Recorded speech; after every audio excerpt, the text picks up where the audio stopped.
Bonjour à tous et bienvenue dans cette nouvelle vidéo YouTube. Aujourd'hui, dans cette vidéo, je vais t'expliquer, je vais t'enseigner comment apprendre du vocabulaire continuellement et surtout naturellement en pensant directement en anglais. Pourquoi? Parce que le vocabulaire, c'est quelque chose qui est très important quand tu veux parler. Parce que même si tu apprends la grammaire ou la conjugaison, c'est très bien. Mais si tu n'as pas de vocabulaire, tu ne vas pas pouvoir parler. Le vocabulaire, c'est vraiment la base si tu veux parler.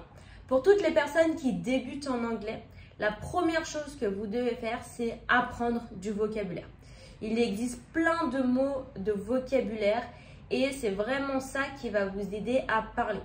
Si vous faites des erreurs de conjugaison, des erreurs de grammaire, ce n'est pas grave parce que c'est pas ça qui va faire qu'on ne va pas vous comprendre. Par contre, si vous faites des erreurs de vocabulaire, que vous utilisez un mot au lieu d'un autre, là par contre, on peut ne pas vous comprendre parce que du coup, en fonction du vocabulaire que vous utilisez, la signification peut être différente. Donc vraiment, le vocabulaire, c'est la base quand on veut commencer à apprendre une langue étrangère. Et surtout, c'est vraiment la base si on veut parler cette langue. Donc aujourd'hui, je vais vous apprendre comment, je vais vous donner surtout mes astuces de comment améliorer votre vocabulaire naturellement sans que ce soit une corvée pour vous et tout ça en pensant en anglais. Donc si toi aussi tu connais plein de mots de vocabulaire en anglais mais tu as envie d'en apprendre d'autres pour parler de choses différentes et éviter de toujours répéter les mêmes mots, cette vidéo est faite pour toi. Donc assis-toi confortablement, prends bien un cahier, un stylo et c'est parti!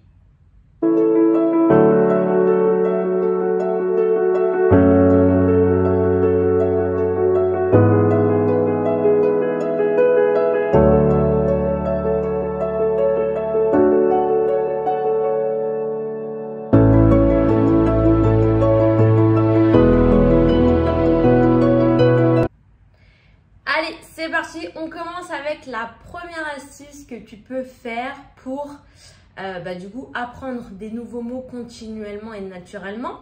Donc cette première astuce, c'est tout simplement de nommer tout ce que tu vois.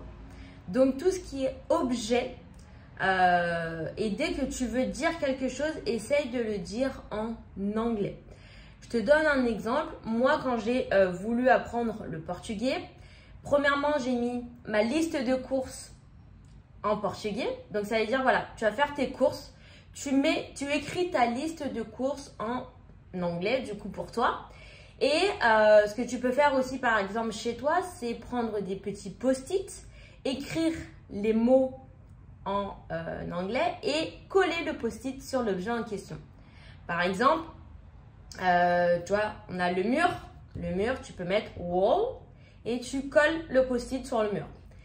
Desk, tu prends un post-it, tu écris desk et tu le poses dessus. Et tu fais ça avec tous les objets que tu as chez toi. Quand tu sors de chez toi, que tu vas marcher ou en allant au travail, dès que tu vois quelque chose, essaye de le nommer. Je sais pas, moi, tu es dans la rue, ok, tu as un trottoir, sidewalk, ok, la route, the road, the street, très bien. Ensuite, tu marches, tu croises un vélo. Comment on dit un vélo? A bike or bicycle. Ensuite, tu continues. Tu vois un homme, une femme. A man, a woman. Ok. Voilà. Et à chaque fois que tu vois des choses, essaye de les nommer. Si jamais tu ne sais pas comment on dit quelque chose, par exemple, tu vois un feu. Ok. Tu ne sais pas comment on dit un feu tricolore. Eh bien, tu le notes dans ton téléphone. Et à chaque fois, le soir, quand tu rentres chez toi, tu regardes tous les mots que tu as notés, que tu ne savais pas, et tu essayes de trouver la traduction. Comme ça, le lendemain, tu vas revenir, refaire le même trajet, tu vas revoir ce feu. Et là, tu vas dire, ok, maintenant, je sais comment on dit. Et ensuite, tous les jours, à force de se poser ces questions, ah, comment on dit ça, comment on dit ça, tu vas nommer les objets, tu vas nommer ce que tu vois. Tu peux aussi faire ça avec des verbes. Ok, là, je marche. I am walking. Très bien. Là, je cours. I am running. Là, je parle. I am talking. Tu vois, tu peux aussi faire ça avec du coup des verbes. Et dès que tu sais pas, tu le notes et le soir quand tu rentres chez toi, tu essayes de trouver la traduction. Le fait de faire ça régulièrement, en fait, ton cerveau, pour retenir quelque chose, il a besoin d'une répétition et il a besoin de comprendre. C'est-à-dire que si tu lui dis, ok, bah, ce mot est égal à ce mot, ok, mais quand est-ce que je l'utilise? Ça veut dire quoi exactement? Là, tu marches dans la rue, tu nommes ce que tu vois. Donc, tu te rappelles que ce mot-là est égal à cette image-là. Donc, à chaque fois que tu le verras, tu sauras que c'est ce mot-là. Et le fait de faire ça régulièrement, en fait, bah, tu vas apprendre des mots de vocabulaire tous les jours. Et le fait de te répéter les mots, c'est ce qui va permettre à ton cerveau de s'en souvenir. Parce qu'au début, tu vas commencer par apprendre des mots de vocabulaire. Mais plus tu vas en apprendre, plus ton cerveau va oublier les premiers mots qu'il a appris. Pour ne pas faire ça, pour ne pas oublier les premiers mots que ton cerveau a appris, il faut tout simplement répéter. Et une langue étrangère, pour apprendre une langue étrangère, il faut de la répétition. Toujours, toujours répéter tout ce qu'on a appris. Parce que tu vas tellement apprendre de choses par la suite que si tu ne veux pas oublier ce que tu as appris au début, la seule solution, c'est de répéter. Et voilà, donc ça c'était la première astuce et la première routine que tu peux commencer dès maintenant à mettre en place pour apprendre du vocabulaire. La deuxième astuce du coup pour apprendre des nouveaux mots de vocabulaire régulièrement et surtout s'en souvenir, c'est tout simplement de les mettre en situation. Donc ça veut dire quoi? Dès que tu apprends des nouveaux mots de vocabulaire, c'est très bien. Tu les apprends, tu les retiens, c'est parfait.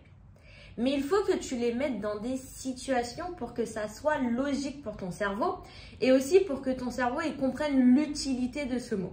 Parce que si tu lui donnes un mot, il ne va pas comprendre l'utilité, donc il va pouvoir l'oublier. Mais si tu le mets dans une phrase, si tu fais des phrases avec, eh bien ton cerveau, là, il va plus capter l'utilité de ce mot et le retenir beaucoup plus facilement. Donc ça vaut avec le vocabulaire, mais aussi la grammaire et la conjugaison. Tu apprends une nouvelle règle de conjugaison, eh bien, tu la mets en pratique directement. Ok, par exemple, tu apprends present continuous. Très bien, tu sais créer une phrase au present continuous. Le lendemain, tu vas au marché. Très bien. Utilise des phrases avec les mots que tu auras vus aujourd'hui pour que ça paraisse logique à ton cerveau. Ok, I am going to the market. I'm buying fruit for dinner. Voilà, essaye de mettre en place les mots que tu apprends. Essaye de les mettre dans des phrases. Le fait de les mettre dans des phrases, ça paraîtra logique à ton cerveau. Il dira, ok, donc ce mot que tu as appris, je dois l'utiliser pour dire ça, ça, ça, ça. Ok, je vais le retenir. Et le fait de faire ça aussi, tu t'entraînes à parler et à du coup dire des phrases en anglais. Surtout quand tu te parles à toi-même, que ce soit si tu dis juste un mot ou alors que tu lis quelque chose ou alors que tu essayes de faire des phrases, toujours les dire à voix haute. Pourquoi? Parce qu'en les disant à voix haute, tu travailles deux choses. Premièrement, tu travailles la prononciation et la fluidité finalement de ce que tu dis. Parce que quand on parle l'anglais, au début on a du mal à prononcer les mots, il faut s'entraîner. Et deuxièmement, tu travailles ton oreille. Et oui, parce que ton oreille, il faut Et oui, parce que ton oreille, il faut aussi qu'elle s'entraîne. Donc, en disant les mots à voix haute, ton oreille va entendre les mots. Et comme ça, la prochaine fois qu'elle les entendra, donc si jamais tu parles à quelqu'un en anglais, cette personne va redire des mots que ton oreille a déjà entendus, elle va les retenir, elle va s'en souvenir. Mais si jamais tu veux parler à quelqu'un mais que tu n'as pas pratiqué ton oreille, tu n'as pas enseigné à ton oreille les mots en anglais, quand tu vas parler à quelqu'un, tous les mots qu'il va utiliser, tu ne vas pas les comprendre. Pourtant, tu les connais. Mais c'est tout simplement parce que ton oreille, elle n'a pas l'habitude de les entendre et elle ne les connaît pas. Donc, il faut lui dire. Ok, pour ça, tu as juste à parler à voix haute ou alors à écouter de l'anglais. Et le dernier conseil ou astuce que je pourrais te donner, c'est à chaque fois que tu apprends de nouveaux mots, réutilise les anciens mots. Comme je te disais au début, la répétition, c'est la clé. Il existe 1 milliard de mots et plus tu vas en apprendre, plus ton cerveau va oublier les premiers mots que tu as appris. Donc pour éviter ça, il faut bien évidemment la répétition. Mais du coup, à chaque fois que tu apprends de nouveaux mots, du coup, tu répètes les anciens mots. Ok? Donc, si jamais tu fais tout ça en même temps, crois-moi, tu vas pouvoir apprendre de nouveaux mots de vocabulaire et surtout ne pas les oublier. Donc voilà, tu apprends des mots et mets-les en situation. Par exemple, I'm wearing a new sweater and I'm drinking my usual coffee. Ou alors, this sweater is warmer than the one I bought last winter. Voilà, tu te fais des phrases. Là, on apprend deux mots, on apprend sweater, on apprend winter.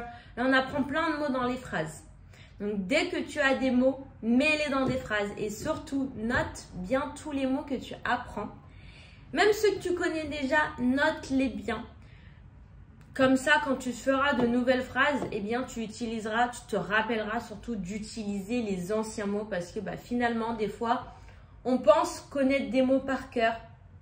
Et puis finalement, on en apprend d'autres. Et les mots qu'on a appris au début, on les oublie. C'est pas parce qu'aujourd'hui, tu connais ces mots-là, par exemple, il y a 10 mots que tu connais.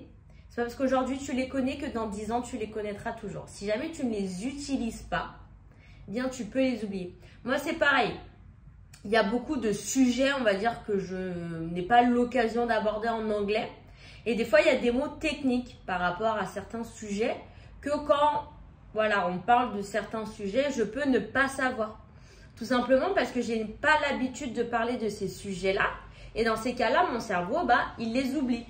Il les connaît, mais ils sont à l'arrière de mon cerveau. Donc, si tu les dis, je vais les connaître, je vais les savoir parce que je les ai déjà appris.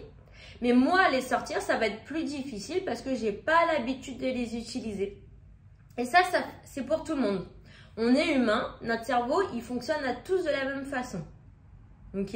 Donc voilà, il faut tout simplement toujours répéter, toujours parler, toujours utiliser des phrases, des situations. Parle-toi à toi-même, c'est vraiment la meilleure façon d'apprendre de nouveaux mots de vocabulaire. Parce que tu ne peux pas faire d'erreur avec ça. Avec les mots de vocabulaire, finalement, tu ne peux pas faire d'erreur. Parce que le mot, c'est le mot. Tu le mets dans la phrase. Tu pourras faire des erreurs de grammaire et de conjugaison, mais ça, c'est OK. Comme je te dis, c'est pas ça qui fera que on ne va pas te comprendre. Donc, pour ça, il n'y a pas de souci. Tu peux te parler à toi-même, tu ne feras pas d'erreur. Après, si tu veux aller plus en profondeur sur la conjugaison et la grammaire, là, dans ces cas-là, il faudra parler à quelqu'un pour qu'elle puisse te corriger. Corriger ta grammaire, corriger ta conjugaison. Mais avec les mots de vocabulaire, ce qui est bien, c'est que tu ne peux pas faire d'erreur. Donc, tu peux te parler tout seul. Le principal, c'est que ton cerveau, du coup, retienne les mots. Et comme je te dis, la répétition, pour ça, c'est la clé. Et voilà, donc c'est fini pour cette petite vidéo. J'espère que ces 3 astuces vont t'aider à apprendre de nouveaux mots régulièrement. Surtout, fais ça régulièrement parce que finalement, apprendre une langue, c'est sur le moyen long terme. Donc vraiment, il faut te trouver une petite routine comme ça, journalière, pour que tu puisses du coup apprendre le mot et que ça dure longtemps. Et voilà, donc c'est terminé pour cette petite vidéo. J'espère que cette vidéo t'a plu. Si elle t'a plu, n'hésite pas à me laisser un petit like, ça me ferait énormément plaisir. Et si toi aussi tu veux plus d'astuces ou plus de petites vidéos en anglais, n'oublie pas de t'abonner. Je sors une vidéo tous les dimanches à 5h15. Donc mets bien la petite cloche, abonne-toi pour ne pas louper les prochaines vidéos. Goodbye!